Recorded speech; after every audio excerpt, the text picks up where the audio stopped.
Halo teman-teman mahasiswa, kembali lagi di kelas Storytelling and Creative Writing. Setelah sebelumnya kita belajar apa itu tentang creative writing, khususnya tentang menulis kreatif, selanjutnya di awal pertemuan ke-9 ini menuju ke UAS, kita akan fokus membahas tentang prinsip dasar dari storytelling. Apa yang dinamakan dengan storytelling? Secara harfiah, storytelling berarti adalah menceritakan sebuah cerita. Nah, dalam menceritakan sebuah cerita dibutuhkan teknik-teknik tertentu sehingga pesan-pesan atau informasi yang ingin kita sampaikan itu bisa bukan hanya dapat diterima tapi juga dapat diingat dan membekas terhadap audiens, pembaca, penonton maupun pendengar. Sehingga dalam storytelling, pesan-pesan yang disampaikan tersebut adalah perpaduan antara informasi, data, fakta disertai dengan improvisasi dan juga emosi yang akan menghasilkan yang namanya storytelling. Itulah mengapa satu cerita yang sama bisa terasa berbeda jika disampaikan oleh orang yang berbeda. Bukan orangnya, tapi sebetulnya lebih kepada teknik penyampaiannya. Bagaimana orang tersebut mengkombinasikan antara informasi dan data dengan improvisasi dan juga emosi, sehingga membentuk sebuah makna atau persepsi tertentu terhadap pendengar, penonton, maupun pembaca.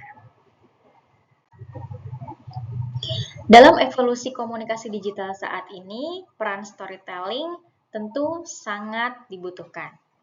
Sebelumnya, ketika orang-orang belum paham apa itu konsep storytelling, untuk dunia periklanan, kita lebih fokus terhadap yang namanya copywriting, yaitu perpaduan kata-kata, permainan kata-kata dan diksi yang fokus pada fitur serta kegunaan suatu produk atau campaign-campaign tertentu. Sehingga fokusnya adalah penjualan secara langsung. Sehingga tidak heran kalau zaman dulu kita melihat iklan itu lebih pada promo, apa saja fitur-fitur produknya, apa saja kelebihan dari produknya, harga, dan lain sebagainya. Tapi seiring dengan evolusi komunikasi digital, kemunculan media sosial, sehingga semua orang juga bisa bersuara dan semua orang punya platform, semua orang bisa jualan, maka storytelling adalah salah satu kunci perbedaan yang bisa memfokuskan kita untuk fokus kepada narasi, empati, dan koneksi otentik sehingga kita berbeda dengan brand-brand atau produk-produk yang lain. Di saat semua orang fokus kepada fitur-fitur, kita lebih fokus kepada value, kepada apa yang bisa kita koneksikan secara emosi kepada audiens. Jadi tidak melulu hanya mempromosikan produk penjualan saja, tapi bagaimana kita bisa meluluh lantahkan hati dari audiens sehingga suka, sayang pada kita, untuk pada ujungnya baru akan lebih kepada tindakan tertentu. Kalau untuk barang dan jasa mungkin lebih ke pembelian begitu ya, tapi kalau untuk campaign berarti adalah perubahan dari tingkah laku.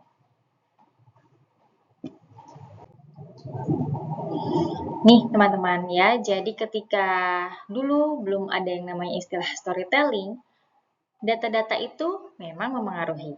Misalnya, ketika kita mau mempromosikan sebuah produk sabun mandi begitu ya, sabun kesehatan. Data-data yang valid bisa kita berikan kepada calon-calon customer kita, seperti saat ini banyak sekali kuman yang sangat membahayakan tubuh, kemudian sabun ini punya kandungan tertentu yang bisa menghilangkan kumannya misalnya dalam waktu yang relatif cepat, kemudian peduli dengan kesehatan kulit, wangi, dan lain sebagainya. Itu data. Apakah data itu bisa memengaruhi? Tentu saja ya, dengan data-data tersebut kita sebagai audiens tentu terpengaruh ya. Oh ya, banyak kuman. Oh ya, untuk mengusir kuman salah satunya adalah dengan mandi pakai sabun yang memang betul-betul dapat menghilangkan kuman-kuman itu.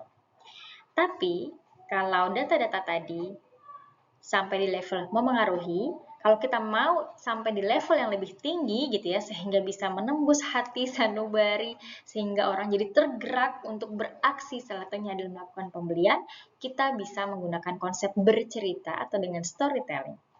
Ya, kenapa? Karena cerita jauh lebih mudah diingat ya daripada seurutan data yang mentah. Kalau teman-teman lihat gambar ini yang atas adalah iklan sabun Lifebuoy yang isinya adalah narasi berupa data-data. Apa saja data-datanya? Ada sabunnya, warnanya merah, dia terbukti ampuh melawan COVID-19 saat itu ya. Kemudian ada copywritingnya di situ, bekerja dengan imunitas kulit. Bekerja dengan imunitas kulit itu copywriting ya, lawan virus dan kuman berbahaya lainnya ya. Seolah-olah sabun ini memang bekerja sama nih sama imunitas kulit kita. Kemudian ada klaim di situ, sabun nomor 1 di dunia katanya ya. Apakah itu bisa memengaruhi kita? Tentu saja. Tapi kalau itu dikemas secara storytelling, misalnya bercerita tentang penjagaan seorang ibu terhadap anaknya gitu ya.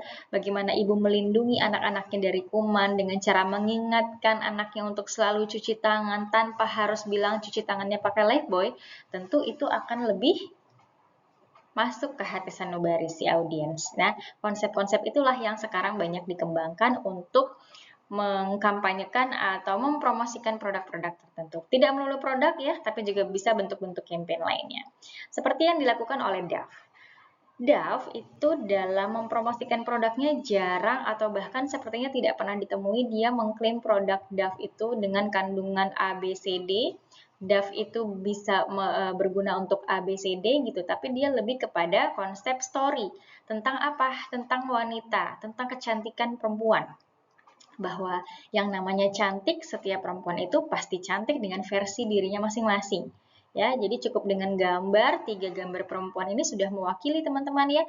Ada yang rambutnya keriting, kulitnya agak gelap, ada yang berjilbab, ada yang standar kecantikan perempuan Indonesia, kulitnya putih, rambutnya lurus.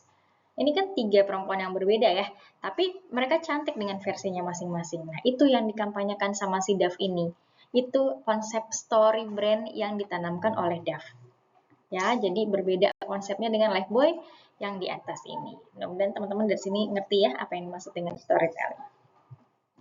Buat apa sih brand atau seseorang gitu ya sibuk membrandingkan diri itu dengan cara storytelling? Buat apa sih kita cerita-cerita? Ya, ada 3 hal teman-teman.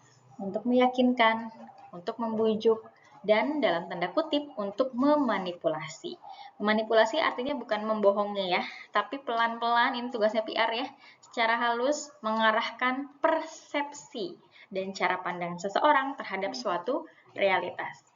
Mungkin teman-teman pernah merasa tidak yakin, tidak percaya terhadap satu brand tertentu atau terhadap tokoh tertentu. Tapi dengan cerita-cerita yang dihadirkan, perlahan teman-teman mulai yakin, kemudian terbujuk, begitu ya, sehingga mau melakukan apa yang diminta gitu. Dan pada akhirnya teman-teman termanipulasi, sehingga persepsi teman-teman terhadap brand atau orang itu jadi berubah. Yang tadinya nggak suka menjadi suka misalnya. Ya, jadi menggeser gitu ya, yang tadinya kita curiga, yang tadinya kita nggak suka gitu. Tapi dengan konsep storytelling ini, kita bisa amat sangat bisa untuk menggeser gitu ya persepsi orang itu dengan cara itu, namanya manipulasi. Apakah itu berbohong? Tentu tidak. Tapi dengan cerita kita bisa sedikit banyak persentase meyakinkan dan membujuknya itu jauh lebih, keberhasilannya jauh lebih besar. Nah, ini adalah jenis-jenis dari storytelling, teman-teman.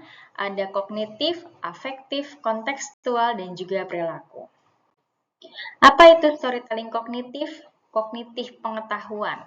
Jadi dalam storytelling kognitif yang dikedepankan adalah logika, fakta, informasi. Biasanya tujuannya untuk mengedukasi audiens secara rasional, untuk meningkatkan pemahaman terhadap sesuatu, sehingga isinya ya memang informasi saja. Gitu ya. Jadi misalnya seperti ini, tahukah kamu bahwa 1 dari 4 remaja Indonesia mengalami anemia?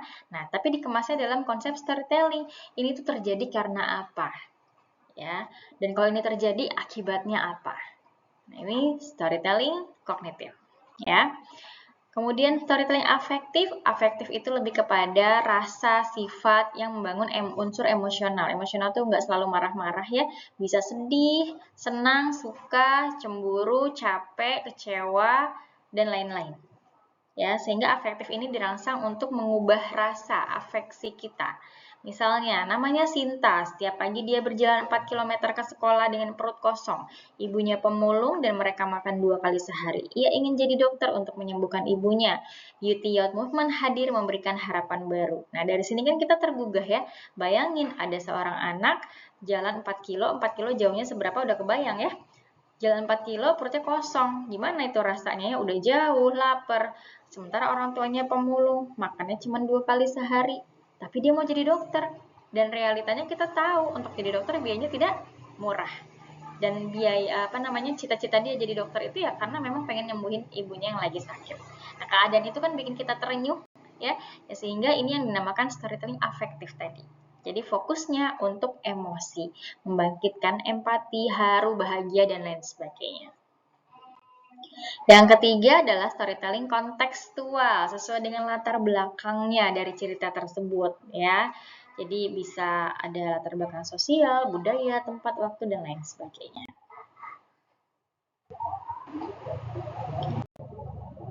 Selanjutnya adalah storytelling perilaku, fokusnya pada perubahan perilaku, biasanya ini digunakan untuk campaign-campaign tertentu.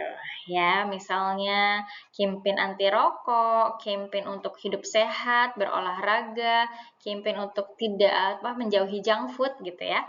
Contohnya, dulu Dito tidak peduli dengan sampah. Ada ceritanya nih, sejak ikut komunitas bersih pantai, ia mulai memilah sampah. Sekarang ia ngajak temannya setiap minggu, kamu juga bisa mulai. Bawa botol minum sendiri ke kampus. Ya, jadi ini bisa dalam bentuk cerita, tapi yang memang mau mendorong kita untuk berperilaku tertentu. Biasanya digunakan untuk campaign-campaign ya. Ini matriksnya buat teman-teman bisa cepat menghafal gitu ya. Untuk jenis kognitif, pendekatan utamanya seperti apa, pemicunya seperti apa, dan tujuan akhirnya seperti apa. Masing-masing punya perbedaan. Sehingga ketika kita membuat sesuatu, entah itu iklan, campaign, entah kita dalam praktik public speaking, entah kita lagi pitching gitu ya dalam mempresentasikan satu produk tertentu, nah kita bisa menggunakan berbagai pendekatan-pendekatan atau jenis-jenis storytelling ini. Balik lagi ke yang tadi ya, bahwa niat dibalik cerita kita adalah meyakinkan, membujuk sampai dengan memanipulasi tadi. Ingat, memanipulasi ini bukan berarti membohongi ya teman-teman, tapi bagaimana kita betul-betul mengeksploitasi emosi gitu ya, dalam tanda kutip lagi menyembunyikan fakta gitu ya, demi keuntungan sepihak. Siapa? Ya kita yang bercerita, kita yang promoin, kita yang lagi menyampaikan pesan ini. Ya kalau dalam produk periklanan, ya memang keuntungan bagi si brand gitu ya. Kalau kita membuat campaign, ya keuntungan kita yang campaign, karena emang kita pengen campaign kita kan berhasil. Kita pengen iklan kita berhasil, kita pengen produk kita dibeli gitu ya. Jadi ini bukan soal tindak kejahatan ya teman-teman ya, tapi lebih kepada bagaimana kita bisa menggeser persepsi orang, mengubah persepsi orang lain. Nah ini storytelling bisa digunakan untuk 3 hal ini teman-teman ya, untuk kampanye sosial, untuk pendidikan, dan juga untuk ini yang terakhir adalah yang paling sering digunakan untuk personal branding. Berapa banyak tokoh-tokoh, artis-artis, selebriti, dan lain sebagainya, mereka berhasil membrandingkan dirinya di media sosial. Ya, misalnya Ria Ricis, brandingnya dia senang dengan mainan anak-anak begitu ya. Ridwan Kamil yang brandingannya tuh family man banget, cinta keluarga, penuh cinta hidupnya, sayang banget sama istrinya ya. Ini terlepas dari kasus yang kemarin ya. Ketika sebelum kasus itu terjadi, kalau teman-teman lihat IG-nya, oh brandingannya luar biasa, berhasil beliau. Apakah kita bisa membrandingkan diri kita sendiri? Tentu bisa. Dengan konsep-konsep storytelling, kita bisa membrandingkan diri kita misalnya sebagai mahasiswa yang walaupun sambil kerja, tapi kuliah tetap jalan, tinggal kita bikin deh tuh konten-konten cerita keseharian kita. Misalnya ya. Untuk kampanye, ya, untuk campaign-campaign tertentu, storytelling itu bisa amat sangat menjadi senjata kita untuk mengubah stereotip-stereotip negatif menjadi suatu kekuatan, ya, gitu. Itu bisa digunakan sekali untuk mengubah stigma. Kemudian dalam bidang pendidikan, bisa digunakan untuk menghidupkan suatu fakta dengan cerita bahwa ada kejadian-kejadian tertentu, ada cerita-cerita tersembunyi tertentu yang selama ini mungkin tidak pernah dipublish dan akhirnya diceritakan kembali. Ya, ini contoh saja teman-teman, ini tinggal dibaca saja perbandingannya ya, kalau untuk digunakan dalam bidang sosial, pendidikan, dan juga personal. Apakah copywriting juga masih dibutuhkan dalam storytelling? Tentu saja ya. Bagaimana kita mau bisa menceritakan sebuah kisah secara menarik kalau kita tidak bisa bermain kata-kata di dalamnya. Nah, jadi copywriting itu amat sangat berfungsi ketika kita bisa merangkai kata-kata tersebut menjadi satu kesatuan, gitu ya, menjadi sesuatu yang gampang diingat oleh orang lain. Namun akan lebih memiliki kekuatan lagi ketika itu dikemas lagi dalam satu kesatuan cerita yang utuh. Wah, jadi copywriting dan storytelling adalah satu kesatuan yang amat luar biasa dalam mempengaruhi, memanipulasi, membujuk gitu ya orang lain untuk akhirnya melakukan apa yang kita minta begitu ya. Copywriting tanpa storytelling itu bukanlah apa-apa gitu ya. Dan juga sebaliknya, pinter cerita tapi nggak pinter meracik memainkan kata-katanya juga tidak akan berhasil. Ini adalah iklan Nike. Saya tidak ada videonya, tapi mungkin teman-teman bisa cari di YouTube ya, yang konsepnya adalah You Can Stop Us, gitu ya, bagaimana dalam cerita tersebut ditampilkan adalah para atlet dari latar belakang yang berbeda-beda, ada yang tidak mampu, ada yang berkebutuhan khusus dan lain sebagainya, tapi mereka bisa berjuang melampaui tantangan-tantangan tersebut, gitu ya, baik dalam bidang fisik, sosial, dan politik, dengan ketekunan, dengan semangat gitu ya, dan hasilnya mereka jadi juara. Apakah si Nike ini ngomongin soal sepatu? Enggak. Ada gambar sepatunya? Iya. Tapi yang dikampanyekan itu bukan soal sepatunya. Yang dikampanyekan adalah soal keberanian, soal ketekunan. Sehingga membentuk hasil yang setara dengan visi misi dari Nike ini, yaitu sesuatu yang kuat gitu ya. Jadi nggak cuma sekedar jualan sepatu aja. Oke, teman-teman. Jadi data itu menarik karena dia bisa mempengaruhi, ya. Tapi cerita justru lebih menggerakkan. Maka gunakanlah storytelling dalam setiap langkahmu, dalam setiap aktivitasmu, sehingga cerita-ceritamu bisa menggerakkan orang-orang yang mendengar. Selamat belajar, kita akan masuk lagi di pertemuan berikutnya tentang konsep-konsep dari copywriting. Sebelum selanjutnya, kita akan bahas tentang digital storytelling. Sampai bertemu di pertemuan selanjutnya.